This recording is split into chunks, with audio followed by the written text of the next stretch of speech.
Vamos lá, é hora de falar do Vascão da Gama. E a parada é com você, Breno Monsef. Vamos lá, o Vasco fechando hoje a preparação para pegar o Inter amanhã, 7h em São Januário, mais uma vez casa cheia. A tendência é de manutenção da equipe que vem jogando, que atuou no clássico de domingo contra o Flamengo. Léo Jardim, goleiro. A tendência é de manutenção da equipe que vem jogando, que atuou no clássico de domingo contra o Flamengo. Léo Jardim, goleiro. Paulo Henrique na direita. A zaga com Léo Pelé e Medel. E o Lucas Piton na esquerda. No meio de campo, Zé Gabriel, Bruno Praxedes, Paulinho e o Payet. Lá na frente, Gabriel Peck e Verratti. Esse o provável Vasco para pegar o Inter amanhã. Essa dupla de ataque do Vasco é a grande responsável pelos gols da equipe nesse Campeonato Brasileiro. Um detalhe legal que o perfil News Almirante trouxe de números. O Gabriel Peck com 6 gols e 3 assistências nesse Campeonato Brasileiro. E o Pablo Verratti com 7 gols e 1 assistência nesse Brasileirão. E aí, expandindo isso, eu trago os seguintes números. 13 gols de 28, quase metade do Vasco nesse Brasileirão. Com o Ramon Dias, essa análise melhora ainda mais, porque o Gabriel Peck fez 4 gols com o Ramon Dias de julho pra cá. O Pablo Verratti, com 12 jogos, ele marcou os 7 gols. Só que ele já não marca 3 jogos. O último gol dele foi contra o Santos, naquela goleada sofrida no dia 1º. Então é também uma esperança de gols o Pablo Verratti, que ele volte a marcar com a camisa Cruz Maltina. E olhando também para Ramon Dias, à frente do Vasco da Gama nesse período, são 17 gols marcados. Ou seja, dessa dupla, 11.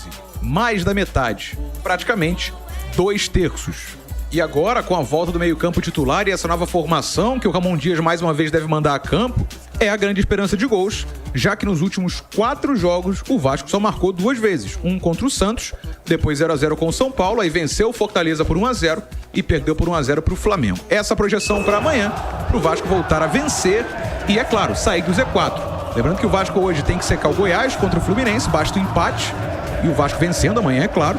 E o Corinthians pode perder também, aí seria uma outra possibilidade. Mas, de qualquer forma, o Vasco tem que vencer amanhã. E a gente, é claro, acompanhando o meu parceiro Bruno Azevedo. Tá certo, é um jogo tenso em São Januário, certamente vai virar um caldeirão, né? Sim. E é o momento desse time, aí eu não sei se você concorda comigo, atuar da mesma maneira como atuou contra o Flamengo, né? Sim, é bom você tocar nesse ponto, porque o Vasco fez 2 jogos seguidos em São Januário, aliás, já é o 4º jogo consecutivo do Vasco no Rio de Janeiro, né? O Vasco fez 2 jogos seguidos em São Januário e foram 2 jogos totalmente diferentes. Contra o Fortaleza, o Vasco foi o protagonista desde o começo do jogo, buscou a vitória, conseguiu vencer por 1x0, gol do Payet, teve outras oportunidades. E contra o São Paulo, o Vasco me pareceu um medo do São Paulo, muito reativo. O próprio Ramon Dias, na entrevista coletiva, ele disse que o Vasco respeitou o São Paulo, campeão da Copa do Brasil, chegou a mencionar, a Copa do Brasil já é mais difícil de ganhar que a Libertadores. O Vasco, nesse momento do campeonato, principalmente pelo primeiro turno ridículo, o Vasco tem que buscar vencer todos os jogos, mesmo quando o adversário é melhor do que ele. O Vasco recebeu um São Paulo desinteressado, sem nenhum objetivo na competição, já que foi campeão da Copa do Brasil, não vai cair.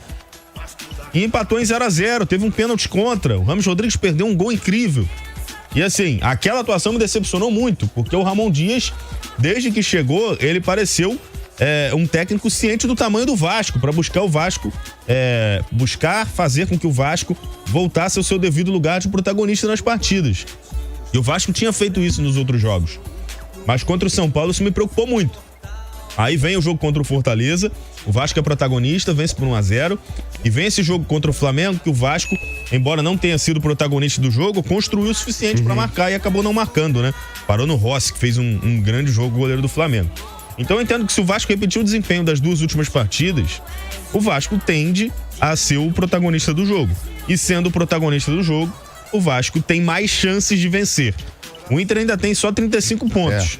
Ao contrário do São Paulo, que foi a 38, já está mais na metade de cima da tabela, o Inter ainda corre um risco de rebaixamento. E se o Vasco fizer os 33 vencendo esse jogo, fica a 2 pontos do próprio Inter. Então o Inter ainda está numa situação muito perigosa. Então dá pra gente dizer que é um confronto direto, embora o Inter tenha qualidade suficiente para sair dessa parte de baixo da tabela. Mas repito, a postura do Vasco tem que ser semelhante à do jogo contra o Fortaleza. O Vasco tem que ser o protagonista do jogo. Não adianta você ficar esperando o adversário, com medo do adversário, temendo o adversário por ele ser mais forte que você, levando em consideração que o Vasco tá ali afundado na zona de rebaixamento de novo e precisa pontuar.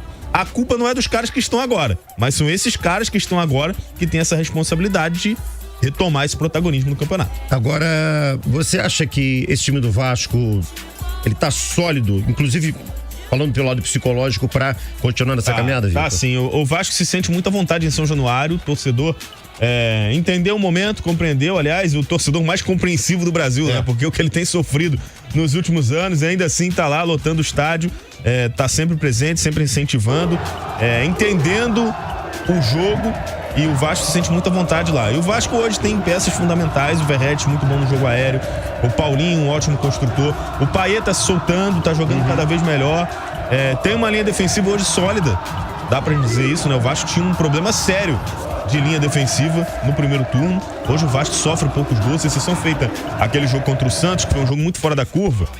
O Vasco é um time hoje que sofre poucos gols, tem uma sustentação ali com o Zé Gabriel, que tem feito um ótimo campeonato. Então vejo o Vasco preparado sim, sólido defensivamente, com potencial construtivo do meio pra frente e com condição de vencer, por exemplo, o Internacional, que é um grande adversário, mas o Vasco hoje tem um time que é suficientemente bom pra vencer esse tipo de jogo. Olha aqui o Cadu Bernardo. Tomara que essa dupla de ataque volte a funcionar. Já são 3 jogos sem gols deles no clássico. Ambos falharam nas finalizações. Vamos, Vascão. Muito mal o PEC no clássico, viu? Eu sei que o Breno tentou trazer números positivos pra gente. Eu até acho que é o momento disso. Mas o PEC foi muito mal. Decisões muito erradas. Tem uma bola que ele deveria ter devolvido pro Paulinho. Ele não devolve. O Paulinho fica louco, né? Poderia ter sido um lance crucial do jogo. Olha aqui o Carlão. Vitor Costa, o PEC é intenso, veloz, contribui muito pro esquema, porém erra muito nas conclusões. Já que é atacante, não seria melhor um esquema onde usasse toda essa característica no meio campo pra frente? O PEC não é nem o titular, né? O titular é o Rossi, mas o Rossi se machucou de novo contra o Fortaleza. Vai ter que ser o PEC, é ele ou ele. É um jogador que tem muito potencial, tá no processo de amadurecimento, mas vai errar bastante, faz parte. O Vasco da Gama é o seguinte, time de amanhã, a tendência é que o Ramon Dias, aí dá pra dizer, enfim, repita a equipe. Poucas vezes o Ramon Dias tem repetido a equipe no comando do Vasco. O Jorge Sampaoli também. Não, mas esse aí já foi. Estamos falando do argentino Ramon Dias.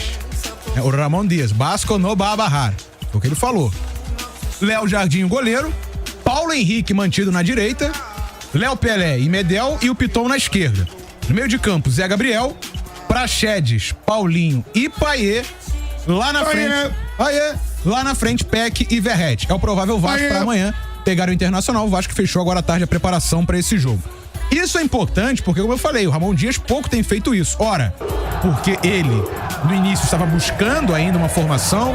A gente até na semana passada levantava se ele ia usar o Payet como um meio ou como um atacante de lado. Por hora, né? Ele tem utilizado o Payet como um meio atacante. Um meio atacante ali, ora atacando pela ponta, ora um pouco mais recuado, mas mantendo no time Praxedes e Paulinho. E lá atrás, o Zé Gabriel dando ali guarnição à zaga. Então, esse é o pensamento do Ramon Dias pro time de amanhã. Esse é o provável Vasco. Lembrando que o Vasco hoje tem 2 possibilidades de sair do Z4. Né? É claro, tem que vencer amanhã. Se o Corinthians perder, o Corinthians pega o Cuiabá, eu acho, né? Fora de casa. Pega o Cuiabá fora de casa. Se o Corinthians perder e o Vasco vencer amanhã, o Vasco sai. Ou se o Goiás não vencer o Fluminense. Daqui a pouquinho, no jogo de volta redonda. Então, se for empate ou vitória do Fluminense, amanhã o Vasco vencendo sai. E aí, se o Goiás vencer o Flu, se o Corinthians perder, o Vasco vencendo. Independente disso, se o Vasco vencer amanhã e vencer no domingo, sai. Porque pega o próprio Goiás no domingo.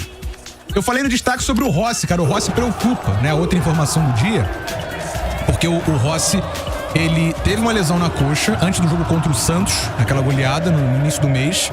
Não viajou. A lesão foi assim, na reta final da preparação naquela semana. No sábado, ele foi cortado e não viajou. Ficou ali 10 dias se recuperando, teve a data FIFA ainda, se recuperou. Voltou na semana passada, no meio de semana, contra o Fortaleza. O que aconteceu no final do jogo? Saiu lesionado de novo, na mesma coxa. A preocupação do Vasco é com a possibilidade de ele não retornar esse ano. A gente tá na reta final de outubro, tem aí um mês ainda de temporada, né? Um mês e uma semana.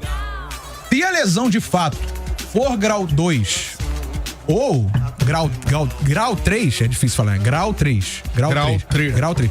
Batendo na madeira porque grau 3 é muito grave. Se for grau 2, não dá tempo de voltar, porque você bota aí 3 semanas de mais de recuperação, é até ele voltar na parte física, não acabou a temporada. Lembrando que o Rossi vinha de um período sem jogar. Então a preocupação do Vasco é essa. Por quê? Porque o Rossi virou um titular com o Ramon Dias em alguns momentos.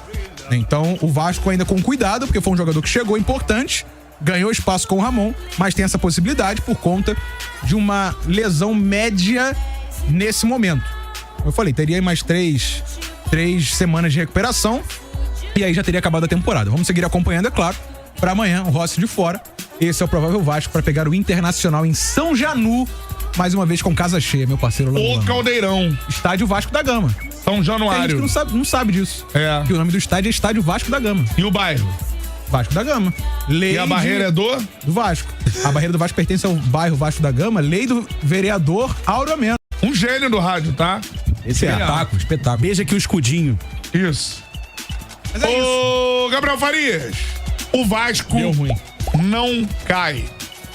Não cai, mas... Sabe por quê? Dos 4 que estão ali juntinho, coladinho com o Gugu... Santos, Vasco, temos ali Goiás e Corinthians? O Vasco que joga o melhor futebol. Bahia. E há algum tempo já. Bahia também? A Bahia melhorou um pouco também com o trabalho de Rogério Ceni. Quem tá abaixo caiu já. Curitiba e América do Mineiro. Não. Já foi. Um abraço. Seria mais fácil com o Rossi.